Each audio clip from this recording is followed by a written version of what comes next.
करता हूँ। बिस्मिल्लाहिर्रहमानिर्रहीम।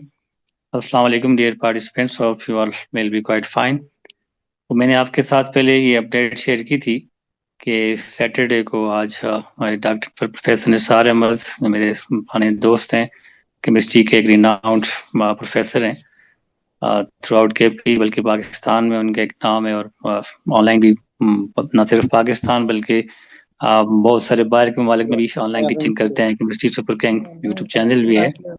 तो इंशाल्लाह मुजस्सम अपना माइक बंद कर दें। तो इंशाल्लाह आज का ये session that will be a very fruitful session, बहुत फायदा होगा आपको। He is renowned professor, he is good command on his subjects chemistry. तो ये सेशन बहुत ज़बरदस्त होने जा रहा है। तो साथ साथ मैं ग्रुप में मैसेज भी करता हूँ, बाकी लोग भी ज्वाइन करें। तो ओवर टू डॉक्टर साहब। ठीक है डॉक्टर साहब, स्टार्ट करें इंशाल्लाह। ओके, थैंक यू इकराम साहब। मैं सबसे पहले तो आपके सारे पार्टिसिपेंट को अपने सेशन में खुशामदीद कहता हूँ, और एक बात आपको बताता चलूँ कि आप लोगों ने बड़े राइट प्लेटफॉर्म पे आप लोगों ने ज्वाइन किया है। और चूंकि इकराम साहब का इसके हवाले से अपना भी बहुत एक्सपीरियंस है, स्पेशली इंग्लिश और पेडागॉजी और जो एजुकेशन से रिलेटेड है, और बाकी भी इनके साथ जो लोग क्लाइंट हैं वो अपने अपने फील्ड के बड़े एक्सपर्ट हैं। तो मैं आपको ये श्योर करता हूँ कि इंशाल्लाह आप ना, अगर सिस्टमेटिक वे से इसी तरह इनके साथ जुड़े रहे तो आपको बहुत फायदा होने वाला है। एक तो आपके टेस्ट के हवाले से, टेस्ट से हट के भी जनरल आपको बहुत फायदा होने वाला है। और मैं चाहूंगा कि इस तरह की एक जो सिंसियर एफर्ट होती है उसको हम लोग जितना भी आगे लेके जाएं, उसमें सारे लोग ना अपने हल्का बाब में इकराम साहब की पोस्ट जो उनको शेयर किया करें। इससे बाज़ दफ़ा ये होता है कि आपका नसीब दूसरा बंदा नहीं ले सकता, लेकिन बाज़ दफ़ा आपके रेफरेंस से किसी दूसरे बंदे को एक राइट प्लेटफॉर्म मिल जाता है, और फ्यूचर में वो अगर किसी भी स्टेप में कामयाब हो जाता है तो उसमें आपका रोल होता है। तो मैं इकराम साहब के इस अच्छे एफर्ट के लिए एक तो उनको अप्रिशिएट करता हूँ, और मैं आप सब लोगों को, ये मेरी रिक्वेस्ट है कि अपने अपने हल्का बाब में इनकी पोस्ट लाजमी शेयर करें, क्योंकि ये बहुत बहुत माइनर सी मनी के अंदर बहुत बड़ी एफर्ट होती है, और ये कोई इतना आसान काम नहीं होता। इसलिए वह खराज तहसीन के मुस्तक भी हैं, और आप सारे लोग उनके ना इसको आगे की तरफ शेयर किया करें। तो चलें, आज का हम स्टार्ट लेते हैं। केमिस्ट्री का जो पोर्शन है, जो सिलेबस मेरे साथ इकराम साहब ने शेयर किया, तो उसमें पहला पोर्शन माइक है। बंद करवा दें डॉक्टर साहब, इनसे बोले माइक इनके बंद, आप खुद बंद कर दें माइक। अच्छा, ये माइक ऑन है किसी का, कंवल नाज का माइक ऑन है, आप खुद इनको म्यूट ऑल कर दें बस। म्यूट ऑल कर देते हैं। ओके। ओके। एंड पे मैं आपके माइक ओपन कर दूंगा, फिर जिसने कोई सवाल जवाब पूछना हो तो आप पूछ सकते हैं। तो let's start with our first topic, that is matter. अब मैटर क्या चीज़ होती है? मैटर हर वो चीज़ होगी जिसकी तीन खूबियाँ हों, ठीक है। वो तीन खूबियाँ क्या होंगी? तीन खूबियाँ ये होगी कि उसका मैस होगा, ठीक है, उसका मैस होगा, वो स्पेस ऑक्युपाई करे, और उसको फील किया जा सके, वो मैटर होगा, ठीक है। और वो चीज़ वो मैटर होगी। बाद दफा आपका डायरेक्ट ऑब्जेक्टिव आता है कि which of the following is the characteristics of matter. Option one, mass, having mass, occupy space, and can be felt, all of these. तो आपका ऑप्शन ऑल ऑफ दीज होगा। ये तीन खूबियों से मैटर कहते हैं, ठीक है। अब मैं अंतयाई स्पेसिफिक रहूंगा, क्योंकि सारे लोगों का बैकग्राउंड केमिस्ट्री नहीं होता। तो आपके लेवल की जो चीज़ें अंतयाई उस पर रहूंगा। मैटर की दो तरह की क्लासिफिकेशन है। एक को बोलते हैं फिजिकल क्लासिफिकेशन, एक को बोलते हैं केमिकल क्लासिफिकेशन। फिजिकल क्लासिफिकेशन की बेस पे मैटर की तीन टाइप होती हैं, लिक्विड, सॉलिड और गैस। अगेन आपका ऑब्जेक्टिव होता है कि on the basis of physical classification matter has dash form. नीचे ऑप्शन हो सकते हैं 2, 3, 4, तो 3 will be your correct option, ठीक है। फिजिकल क्लासिफिकेशन की बेस पे मैटर की तीन फॉर्म होती हैं। एक को सॉलिड बोलते हैं, एक को लिक्विड बोलते हैं, एक को गैस बोलते हैं, ठीक है। ये कॉमन स्टेट है आपके लेवल पे। वैसे तो मैटर की एडवांस लेवल पे हम 6 स्टेट पढ़ते हैं, लेकिन चूंकि हमने आपके लेवल पे बातों को डिस्कस करना है। अच्छा, केमिकल क्लासिफिकेशन की बेस पे मैटर की दो टाइप होती हैं। एक को आप सब्सटेंस कहते हैं, और एक को मिक्सचर कहते हैं, ठीक है। सब्सटेंस क्या होती है? सब्सटेंस कहते हैं pure form of matter. Pure form of matter is called substance. वो सब्सटेंस होती है। सब्सटेंस की फिर दो टाइप होती हैं, one is element, other is compound. यानी which of the following is not substance. आपका ऑब्जेक्टिव होता है which of the following, which of the following is not substance. कौन सी चीज सब्सटेंस नहीं है? डायरेक्ट आपका ऑप्शन होता है जी एलिमेंट। दूसरा आपका ऑप्शन होता है जी कंपाउंड। तीसरा आपका ऑप्शन होता है मिक्सचर। चौथा आपका ऑप्शन होता है नन ऑफ दीज, ठीक है। तो मिक्सचर इज नॉट सब्सटेंस। ठीक है, pure form of matter is called substance, जिसमें एलिमेंट और कंपाउंड सब्सटेंस होते हैं। ये आपका ऑब्जेक्टिव है, मिक्सचर सब्सटेंस नहीं होते। अब सब्सटेंस भी दो टाइप की होती है, एक को एलिमेंट कहते हैं, एक को कंपाउंड कहते हैं। मिक्सचर भी दो टाइप के होते हैं, एक को होमोजेनियस मिक्सचर कहते हैं और एक को हेट्रोजीनियस मिक्सचर कहते हैं। हेट्रोजीनियस मिक्सचर फिर दो टाइप के होते हैं। हेट्रोजीनियस मिक्सचर फिर दो टाइप के होते हैं, एक को बोलते हैं कोलाइड्स बोलते हैं, एक को बोलते हैं सस्पेंशन बोलते हैं। ठीक है, तो मतलब क्या हुआ? मतलब ये हुआ कि हमारे पास जो होमोजीनियस मिक्सचर होता है उसको सोल्यूशन बोलते हैं। मतलब ये हुआ कि मिक्सचर तीन टाइप के होंगे total. One is solution, other is colloid, other is suspension. ठीक है, तो which of the following is mixture? Solution, colloid, suspension, all of these. तो आपका ऑप्शन होगा ऑल ऑफ दीज। ये सारे के सारे क्या हैं जी? आपके पास मिक्सचर है। ठीक है, अब हमारे पास होमोजेनियस मिक्सचर सोल्यूशन होता है, हेट्रोजेनियस मिक्सचर कोलाइड और सस्पेंशन होते हैं। इन पे पूरा चैप्टर है, तो इस पोर्शन को हम यहाँ पे डिस्कस करने वाले नहीं, आगे किसी और सेशन में पूरा हम डिस्कस करेंगे। इसी तरह फिजिकल क्लासिफिकेशन में जो सॉलिड लिक्विड गैस है, इस पे पूरा चैप्टर है, ये भी हम अलग डिस्कस करेंगे। आज हम जिस पे रहेंगे वो एलिमेंट और कंपाउंड पे हम रहेंगे और इनसे रिलेटेड चीज़ों पे रहेंगे। तो एलिमेंट क्या चीज़ होती है? एलिमेंट हमारे पास प्योर फॉर्म ऑफ मैटर होती है या प्योर सब्सटेंस होती है जिसमें एक ही टाइप के पार्टिकल होते हैं एटम की फॉर्म में। ठीक है, यानी हमारे पास ऐसी सब्सटेंस जिसमें एक ही टाइप के पार्टिकल हों और वो पार्टिकल एटम की फॉर्म में हो, उसको आप क्या कहते हैं? उसको आप एलिमेंट कहते हैं। ठीक है, कहते हैं purest form of matter having only one kind of particle in the form of atom, in the form of atom, या in the form of molecule भी हो सकते हैं। ठीक है, फॉर एग्जांपल एटम की फॉर्म में कॉपर है, कॉपर में बहुत सारे एटम हैं। ठीक है, सोडियम में बहुत सारे एटम हैं, आयरन में बहुत सारे एटम हैं, हाइड्रोजन गैस है, हाइड्रोजन गैस में बहुत सारे हाइड्रोजन मॉलिक्यूल हैं। ठीक है, यानी ऐसी प्योर फॉर्म जिसमें एक ही टाइप के पार्टिकल हों एटम की फॉर्म में या मॉलिक्यूल की फॉर्म में, उसे आप एलिमेंट कहते हैं जी। ठीक है, टिल नाउ, ये आपका ऑब्जेक्टिव है बेटा, till now there are 118 element. अभी तक हमारे पास टोटल 118 एलिमेंट है। 118 एलिमेंट में से 92 एलिमेंट क्या है? नेचुरल है।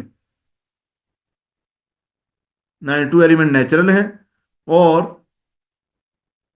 26 एलिमेंट मैन मेड है। ये आपका ऑब्जेक्टिव होता है जी, कि अभी तक 118 एलिमेंट है टोटल, जिसमें 92 एलिमेंट नेचुरल हैं, 26 एलिमेंट क्या है जी? मैन मेड है, आर्टिफिशियली प्रिपेयर्ड है जी। अब सारे के सारे एलिमेंट तीन टाइप के होते हैं। सारे के सारे एलिमेंट होते हैं, मेटल्स होते हैं, नॉन मेटल होते हैं और मेटलाइड होते हैं। ठीक है, जितने भी एलिमेंट हैं उसकी तीन क्लासें होती हैं, मेटल, नॉन मेटल और मेटलाइट। मेटल क्या होते हैं? मेटल वो एलिमेंट होते हैं जिनका एटॉमिक साइज लार्ज होता है। ये आपके ऑब्जेक्टिव है सारे, एटॉमिक साइज लार्ज होता है। एटॉमिक साइज लार्ज होता है, ionization energy, electron affinity, electronegativity, ये लो होती हैं। ठीक है, मेटालिक कैरेक्टर हाई होता है, मेटालिक कैरेक्टर हाई होता है। मेटल जो होती हैं, मेटल सारी की सारी सॉलिड होती हैं एक्सेप्ट मरकरी। ये आपका ऑब्जेक्टिव है कि which of the following metal is in liquid form. सारी की सारी मेटल सॉलिड होती हैं स्वाय मरकरी के। मरकरी क्या होती है जी? लिक्विड होती है। कोई मेटल भी गैस नहीं होती, कोई मेटल भी गैसियस फॉर्म में एग्जिस्ट नहीं करती। अब नॉन मेटल क्या होती हैं? जो नॉन मेटल होती हैं उनका एटॉमिक साइज स्मॉल होता है,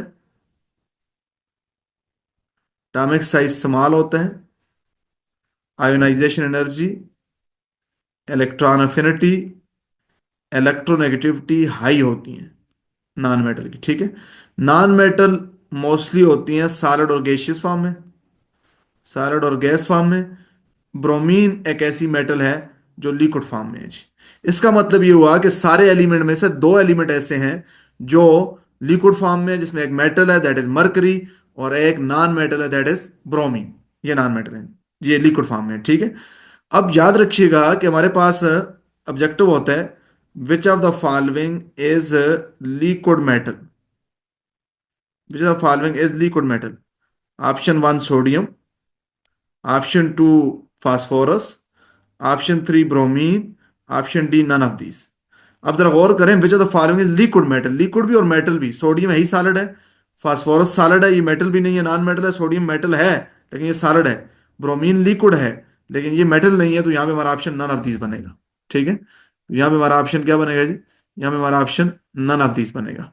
तो मेटल और नॉन मेटल मेजॉरिटी एलिमेंट होते हैं, जो नॉन मेटल होते हैं वो मोस्टली गैसेस और सॉलिड फॉर्म में होती हैं। गैशियस नॉन मेटल कौन सी होती हैं? गैशियस नॉन मेटल होती हैं, गैशियस नॉन मेटल होती हैं अ, जो गैशियस नॉन मेटल होती हैं वो क्या होती हैं?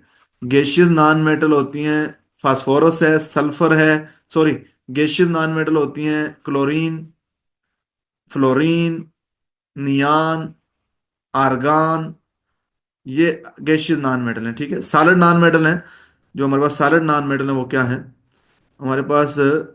Solid non metal, solid non metal हमारे पास कार्बन है, फास्फोरस है, सल्फर है, आयोडीन है, ये मशहूर है। ठीक है, जो non metal gaseous non metal है, ऑक्सीजन है, नाइट्रोजन है, हमारे पास क्लोरीन है, फ्लोरीन है, हमारे पास एलियम है, नियान है, आर्गान ही है। एक ही नॉन मेटल लिक्विड है, दैट इज ब्रोमीन। ठीक है, कुछ एलिमेंट ऐसे होते हैं जिनकी प्रॉपर्टी मेटल और नॉन मेटल के दरमियान की होती हैं, उनको मेटलाइट बोलते हैं। और ये अक्सर आपका छोटे लेवल पे, यानी जो एस एस सी टी, इस लेवल पे ऑब्जेक्टिव आता है कि which of the following is मेटलाइट। तो मेटलाइट आपने याद रखना है जर्मेनियम एंड सिलिकॉन, ये मशहूर मेटलाइट है। मेटलाइट का मतलब है कि इनकी प्रॉपर्टी मेटल और नॉन मेटल के दरमियान की होती हैं। इनकी कुछ प्रॉपर्टी मेटल वाली होती है, कुछ प्रॉपर्टी नॉन मेटल वाली होती है। ये दो एलिमेंट आपने अपने पास याद रखने हैं। ठीक है, अच्छा, अब बात करते हैं जी एलिमेंट के बाद। एलिमेंट में आपने ये याद रखने हैं कि 92 एलिमेंट नेचुरल हैं जी, और 26 एलिमेंट मैन मेड। एक ही बात याद रखनी है। एक आपने ये बात याद रखनी है कि एलिमेंट मेटल, नॉन मेटल और मेटलाइड होते हैं। मेटल सारी की सारी सॉलिड होती हैं सिवाय मरकरी के, जो कि लिक्विड है। नॉन मेटल ज्यादातर सॉलिड और गैसियस फॉर्म में होती हैं। एक नॉन मेटल लिक्विड है, दैट इज ब्रोमीन। ठीक है, नेक्स्ट हमारे पास है कंपाउंड। कंपाउंड क्या चीज होती है? कंपाउंड होती है, कहते हैं हमारे पास ऐसी प्योर सब्सटेंस जो दो या दो से ज्यादा एलिमेंट के, दो या दो से ज्यादा एलिमेंट के एटमों के कॉम्बिनेशन से बने। ठीक है, कि pure substance consist of molecule, molecule का लफ्ज यूज ना करें, कहते pure substance form by the combination of atom of two or more different element. दो या दो से ज्यादा एलिमेंट होने चाहिए। जब भी किसी चीज के अंदर दो या दो से ज्यादा एलिमेंट के एटम केमिकली मिलेंगे, कंपाउंड बनेगा। For example, carbon dioxide is compound, for example water is compound, for example sodium chloride is compound. ठीक है, जब दो या दो से ज्यादा एलिमेंट होंगे वो कंपाउंड होगा। और कंपाउंड सब्सटेंस होते हैं सारे, एलिमेंट और कंपाउंड दोनों सब्सटेंस होते हैं। अब आपका ऑब्जेक्टिव होता है which of the following is substance, which are the following is substance. मेरा पहला ऑप्शन है ऑक्सीजन, मेरा दूसरा ऑप्शन है मरकरी, मेरा तीसरा ऑप्शन है सोडियम क्लोराइड, मेरा चौथा ऑप्शन है all of these, all of these. तो याद रखना, ऑक्सीजन एलिमेंट है, मरकरी एलिमेंट है, सोडियम क्लोराइड कंपाउंड है। तो एलिमेंट बी सब्सटेंस होते हैं, कंपाउंड बी सब्सटेंस होते हैं। तो हमारा क्या ऑप्शन बनेगा? हमारा ऑप्शन बनेगा ऑल ऑफ दीज का, हमारा ऑप्शन बनेगा जी, ऑल ऑफ दीज का हमारा ऑप्शन बनेगा। ठीक है, हमारा ऑप्शन ऑल ऑफ दीज का बनेगा। ओके, मैं स्पीड थोड़ी स्लो कर देता हूँ। नेक्स्ट हमारे पास है जी मिक्सचर। मिक्सचर क्या होता है? दो या दो से ज्यादा एलिमेंट या कंपाउंड, दो या दो से ज्यादा कंपाउंड भी हो सकते हैं, दो या दो से ज्यादा एलिमेंट भी हो सकते हैं, वो फिजिकली किसी भी रेशो में उनको मिक्स किया जाए तो मिक्सचर बनता है। ठीक है, कि physical combination of two or more substances, मैं लफ्ज सब्सटेंस का यूज कर रहा हूं। दोनों एलिमेंट हो सकते हैं, एक एलिमेंट एक कंपाउंड हो सकता है, दोनों कंपाउंड हो सकते हैं, ये आपका ऑब्जेक्टिव है। दो या दो से ज्यादा सब्सटेंस का फिजिकल मिक्सचर किसी भी रेशो में, उसमें फिक्स नहीं है कि इसका इतना रखना है और इसका इतना रखना है, मतलब ये फिक्स नहीं है। अब कंपाउंड में फिक्स होता है कि आप वाटर तभी बनेगा जब 1 ग्राम हाइड्रोजन 8 ग्राम ऑक्सीजन, इसके हिसाब से आप मिलाएंगे। तो मिक्सचर में किसी भी रेशो में उनको आप क्या कर सकते हैं, मिक्स कर सकते हैं। तो उससे हमारे पास मिक्सचर बनता है। मिक्सचर दो टाइप के होते हैं, एक होता है हेमोजीनियस और एक होता है हेट्रोजीनियस। हेमोजीनियस की एग्जांपल होती है सॉल्यूशन। हेट्रोजीनियस की एग्जांपल होती है colloid and suspension. Colloid and suspension. Colloid and suspension उसकी एग्जांपल होती है।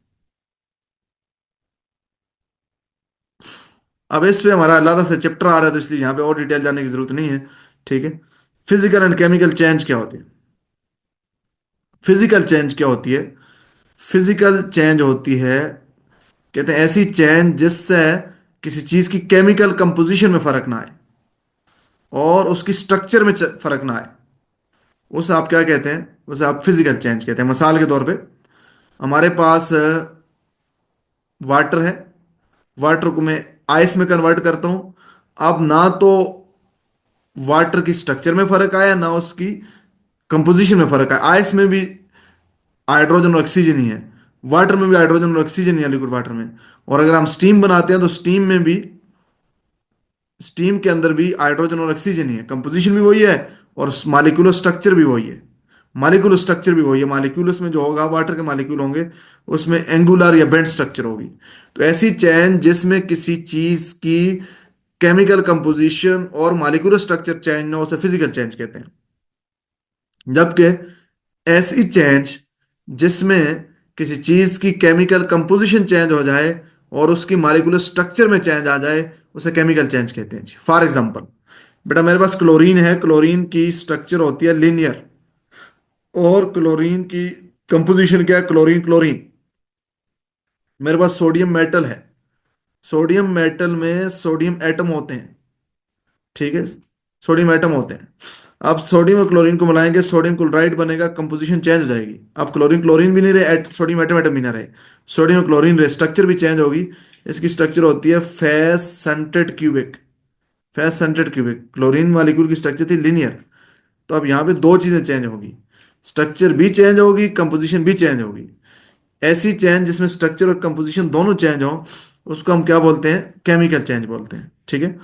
केमिकल चेंज जब आती है तो केमिकल चेंज के नतीजे में कंपाउंड बनते हैं। केमिकल चेंज के नतीजे में कंपाउंड बनते हैं। ठीक है। केमिकल चेंज के नतीजे में जो मिलने वाली चीजें होती हैं उनकी प्रॉपर्टी लॉस हो जाती हैं। फॉर एग्जांपल, क्लोरीन हमारे पास टॉक्सिक गैस है। सोडियम हमारे पास स्लिपरी मेटल है। ठीक है, सोपी मेटल है। जब इन दोनों को कंबाइन करेंगे सोडियम क्लोराइड बनेगा। सोडियम क्लोराइड टॉक्सिक भी नहीं और स्लिपरी भी नहीं है। यानी केमिकल चेंज के नतीजे में जो इंडिविजुअल कंपोनेंट होते हैं उनकी प्रॉपर्टीज चेंज हो जाती हैं। ठीक है। तो ऐसी चेंज को आप केमिकल चेंज कहते हैं। ऐसी चेंज को आप केमिकल चेंज कहते हैं। नेक्स्ट हमारे पास है जी एटम। एटम क्या होता है? एटम, एटम कहते हैं मैटर का वो छोटा पार्टिकल होता है जो केमिकल रिएक्शन में हिस्सा लेते हैं। कि smallest particle of matter, smallest particle of matter which can take part in a chemical reaction, which can take part in a chemical reaction is called atom. अब आपका ऑब्जेक्टिव होता है कि which of the following is true about atom. Which of the following is true about atom? कि atom exist independently, atom can not exist independently, both and भी। तो some time atom independently exist कर भी सकता और some time नहीं भी कर सकता। तो एटम मे और मे नॉट एग्जिस्ट इंडिपेंडेंटली। ठीक है। एटम इंडिपेंडेंट रह भी सकता और सम केसेस में नहीं भी रह सकता। अब एटम बहुत सारे छोटे पार्टिकल से मिलकर बना होता है जिनको आप सब एटॉमिक पार्टिकल कहते हैं। सब एटॉमिक पार्टिकल कहते हैं। सब एटॉमिक पार्टिकल, ऐसे पार्टिकल जिनसे मिलकर एटम बना होता है उनको सब एटॉमिक पार्टिकल कहते हैं।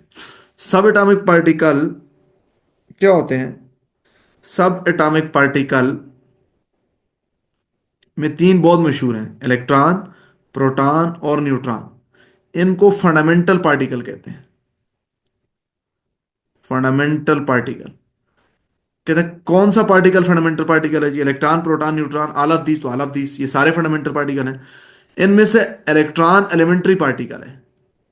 अब ये आपका ऑब्जेक्टिव होता है जी कि इलेक्ट्रॉन एलिमेंट्री पार्टिकल है।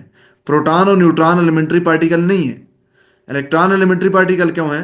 क्योंकि इलेक्ट्रॉन को फर्दर डिवाइड नहीं किया जा सकता। इलेक्ट्रॉन को फर्दर डिवाइड नहीं किया जा सकता, इसलिए इलेक्ट्रॉन क्या है? एलिमेंट्री पार्टिकल है। प्रोटॉन और न्यूट्रॉन को फर्दर डिवाइड किया जा सकता है। अगर आप में से कुछ साइंस के स्टूडेंट उनको पता होगा कि जो प्रोटॉन होता है वो बेसिकली 3 क्वार्क से मिलकर बना होता है, और जो एक न्यूट्रॉन होता है वो भी 3 क्वार्क से मिलकर बना होता है, वो भी 3 क्वार्क से मिलकर बना होता है जी। ठीक है। एक हमारे पास जो न्यूट्रॉन होता है वो 3 क्वार्क से मिलकर बना होता है, जो प्रोटॉन होता है वो भी 3 क्वार्क से मिलकर बना होता है। अब इनमें फर्क क्या हुआ? इनमें सोचने की बात यह है कि फिर इनमें फर्क क्या है। इनमें फर्क यह है कि जो न्यू क्वार्क 6 टाइप के होते हैं। क्वार्क याद रखना, क्वार्क मैटर का जो छोटा तरीन पार्टिकल है उसे क्वार्क बोलते हैं। क्वार्क 6 टाइप के होते हैं, आपको अगर पता हो। एक को बोलते हैं अप क्वार्क, डाउन क्वार्क। ठीक है। Up down, top bottom.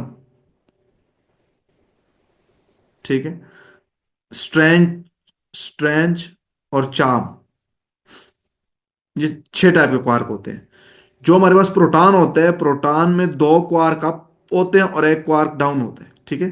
जो अप क्वार्क होते हैं याद रखना, उस पर चार्ज होता है +2/3, +2/3। और जो डाउन क्वार्क होता है उस पर चार्ज होता है -1/3। ठीक है, -1/3।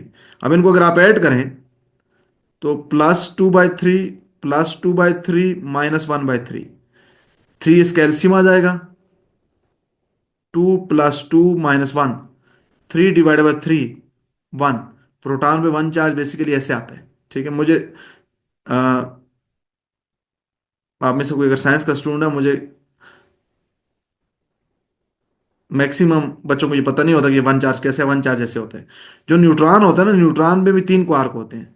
2 डाउन क्वार्क होते हैं, एक अप क्वार्क होता है। तो डाउन क्वार्क पे होता है -1/3, -1/3। अप क्वार्क पे होता है 2/3। एलसीएम आ गया 3, -1, -1 +2। सर काइंडली स्पीड थोड़ी स्लो करें। अच्छा सर, ये पॉइंट काइंडली दोबारा समझाएं। ओके, समझा रहा हूँ बेटा। बेटा जो प्रोटॉन होता है, प्रोटॉन 3 क्वार्क पे मिलकर बना होता है। 2 अप क्वार्क होते हैं, एक डाउन क्वार्क होता है। हर अप क्वार्क पे +2/3 चार्ज होते हैं। ठीक है। डाउन क्वार्क पे -1/3 चार्ज होता है। तो न्यूट्रॉन में 2 डाउन क्वार्क है। 2 का मतलब -1/3, -1/3 +2/3। तो 3 आपका एलसीएम आ गया, -1, -1 +2, -2 +2 /3। 0/3 = 0। That is why neutron is overall neutral. Neutron overall इसलिए न्यूट्रल होता है कि न्यूट्रॉन 3 क्वार्क से मिलकर बना होता है। इलेक्ट्रॉन एक ही क्वार्क होता है। इलेक्ट्रॉन एक ही क्वार्क होता है, इसलिए इलेक्ट्रॉन क्या होता है? एलिमेंट्री पार्टिकल होता है जी। इलेक्ट्रॉन एलिमेंट्री पार्टिकल होता है, वो अकेला क्वार्क होता है जी। ठीक है। इलेक्ट्रॉन को फर्दर डिवाइड नहीं किया जा सकता, जबकि प्रोटॉन और न्यूट्रॉन को डिवाइड किया जा सकता है जी। ठीक है। अच्छा, हमारे पास एटम के बाद हमारे पास सर बट वी से charge is quantize, so how 2/3 charge is possible? बेटा क्वांटाइज का क्या मतलब होता है? क्वांटाइज का मतलब ये होता है ओवरऑल जो प्रोटॉन पे चार्ज है वो क्वांटाइज है। क्वार्क पे तो हमने नहीं कहा क्वांटाइज है ना। क्वार्क पे क्वांटाइज नहीं है। क्वांटाइज चार्ज होता है किस पे? क्वांटाइज चार्ज हम इलेक्ट्रॉन के चार्ज को लेकर बाकी चार्ज उसके मल्टीप्लाई लेते हैं। क्योंकि हम जो चार्ज लेते हैं, फिजिक्स मेरे ख्याल में आपको, मुझे लगता है फील्ड फिजिक्स है, तो वो इलेक्ट्रॉनों के चार्ज को हम कहते हैं कि जब सबसे छोटा चार्ज इलेक्ट्रॉन का लेते हैं। ओके सर, सबसे छोटा चार्ज आप इलेक्ट्रॉन का लेते हैं और इलेक्ट्रॉन के बाकी चार्ज उसके साथ मल्टीप्लाई होते हैं। अब जो प्रोटॉन का चार्ज है +1 है, प्रोटॉन का चार्ज +1 है। अब उससे जो ऐसे आपको अगर पता हो कि हमारे पास 2 टाइप के पार्टिकल होते हैं, एक को बोजान बोलते हैं, एक को फर्मियान बोलते हैं। बोजान और फर्मियान में क्या फ़र्क है? बोजान और फर्मियान में टेक्निकल फ़र्क है। ठीक है। ऐसे पार्टिकल जिनका स्पिन क्वांटम नंबर फ्रिक्शन में हो उसको आप फर्मियान बोलते हैं। यानी जिनमें दूसरे लफ्जों में जिनमें चार्ज फ्रिक्शन में हो उनको आप फर्मियान बोलते हैं। जिन पे चार्ज फ्रिक्शन में हो, सिंपल होल नंबर में हो, उनको बोजान बोलते हैं। That is a detail story of advance level beyond your scope I think. अगर किसी ने पूछना हुआ तो मेरे से पर्सनल में पूछ सकते हैं। तो इस पे मैं घंटों घंटों बात कर सकता हूँ, लेकिन यहाँ पे ये उसका प्लेटफॉर्म नहीं है। तो क्वांटाइज का यहाँ पे मतलब बेटा ये था, मैंने आपको समझा दिया, ठीक है।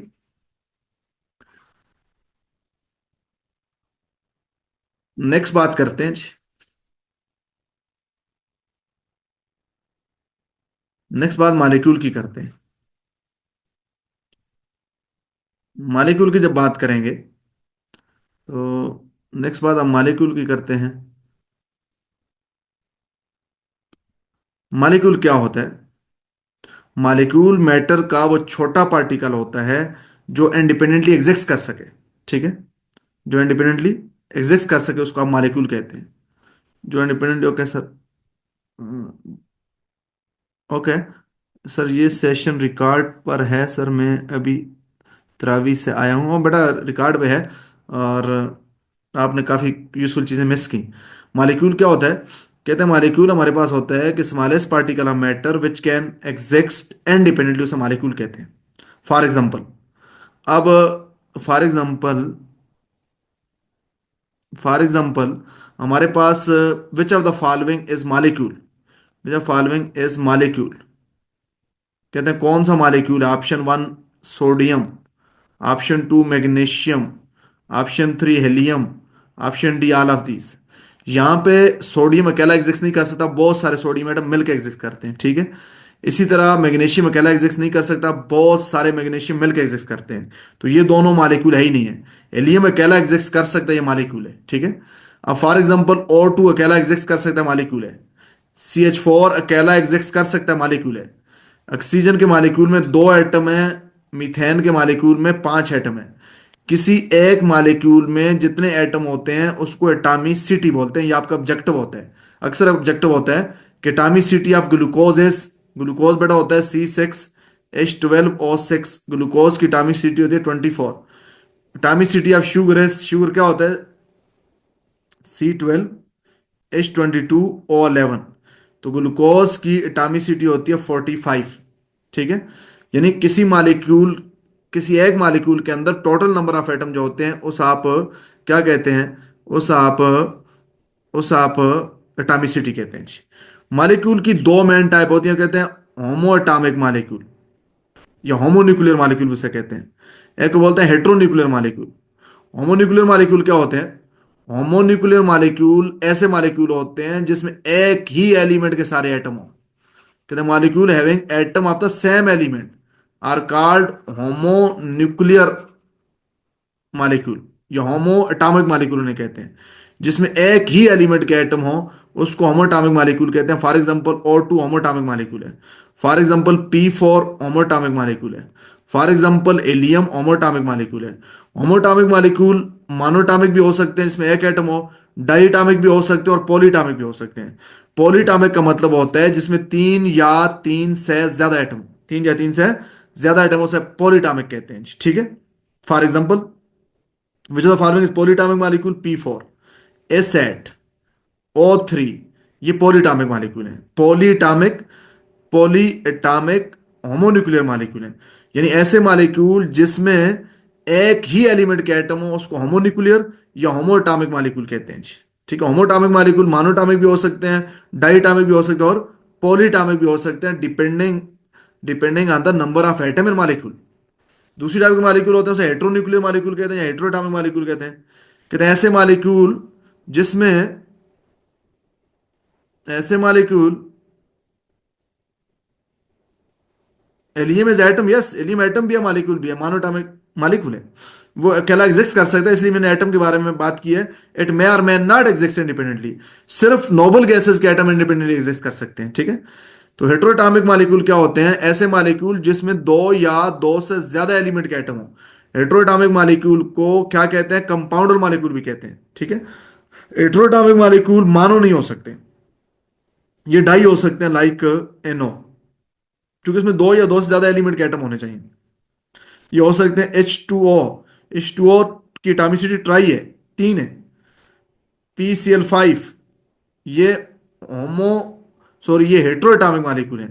लाइक हमारे पास है लाइक H2SO4, ये हेट्रोएटॉमिक मॉलिक्यूल है। आपका ऑब्जेक्टिव आएगा which of the following is heteroatomic molecule, which of the following is heteroatomic molecule. अब बाद दफा बच्चा कंफ्यूज होता है कि हेट्रोएटॉमिक का मतलब एक से ज्यादा। For example helium, for example हमारे पास है जी नियॉन, फॉर एग्जांपल हमारे पास है S8, हमारे पास है नन ऑफ दीज। अब ये इसमें नन ऑफ दीज ऑप्शन आएगा, क्यों? हेट्रोएटॉमिक वो होते हैं जिसमें कम से कम दो एलिमेंट के एटम, कम से कम दो एलिमेंट के एटम हो, वो हेट्रोएटॉमिक मॉलिक्यूल होते हैं। होमोएटॉमिक मॉलिक्यूल वो होते हैं जिसमें एक से ज्यादा एटम हो सकते हैं, लेकिन वो सारे एक ही एलिमेंट के हों। वो सारे क्यों जी? एक ही एलिमेंट के हों। वो सारे के सारे एक ही एलिमेंट के हों जी, ठीक है। तो इस सेशन से रिलेटेड मैंने कुछ एमसीक्यूज भी आपके लिए लिखे थे, लेकिन टाइम मेरे ख्याल में शायद इजाजत हमें ना दे। चलें, जितना इजाजत देता है, जहाँ पे सेशन बंद हुआ तो खत्म हो जाएगा, तो जितना इजाजत देता है हम इसको डिस्कस कर लेते हैं सेशन से जरा। Diameter of atom is in the order of, ये अक्सर ऑब्जेक्टिव आता है, ये CTDM वगैरह के उसमें केमिस्ट्री से रिलेटेड। तो एटम का डायमीटर होता है बेटा 0.1 नैनोमीटर या 10⁻⁻10 मीटर, ठीक है। ये डायमीटर होता है एटम का। विच of the following is molecule, अब देखिए इसमें मॉलिक्यूल कौन सा है? KBr, Na, HCl both and C, इसमें HCl मॉलिक्यूल है।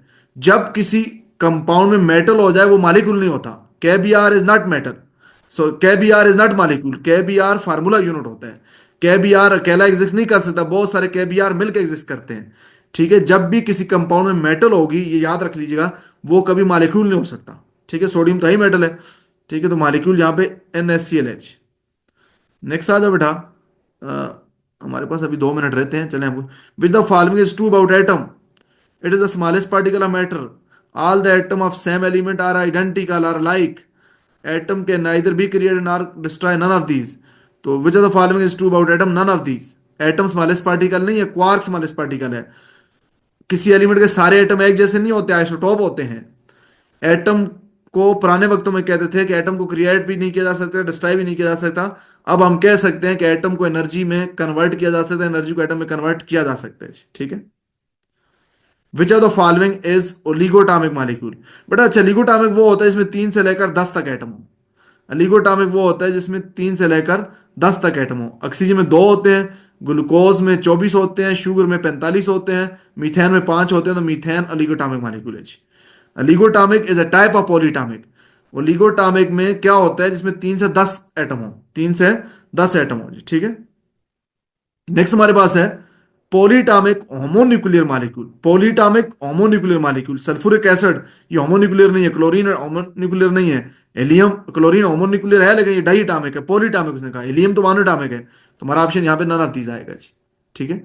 बेटा मेरा आखिरी मिनट चल रहा है, मेरे ख्याल में ये ऑब्जेक्टिव इस नेचर के मैंने आपको साथ भी एक्सप्लेन कर दिए, और यहाँ पे भी आपके पास 4-5 ऑब्जेक्टिव मैंने एक्सप्लेन कर दिए।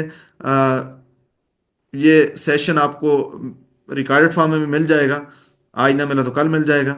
रिकॉर्डेड फॉर्म में भी आपको मिल जाएगा, और अ, यहाँ आपको मैंने बेसिक आइडिया भी दे दिया है कि केमिस्ट्री किस तरह पढ़ी जाती है, और किस तरह आपने बेसिकली ऑब्जेक्टिव याद नहीं करने हैं। आपका जो सिलेबस है उसको आपने रीड करना है, क्योंकि ऑब्जेक्टिव तो कोई भी आ सकता है। ये जो अब आपको यहाँ पे ऑब्जेक्टिव कराते हैं या ऑब्जेक्टिव बताते हैं, ये प्रैक्टिस के लिए होते हैं। बेसिक तैयारी ये होती है कि आपने रीड करना है, ठीक है। सर कैन वी से हीलियम इज एटम, वो तो मैंने बताया। सर ये नोट्स भी शेयर करें, बेटा नोट्स तो आप खुद साथ साथ स्क्रीन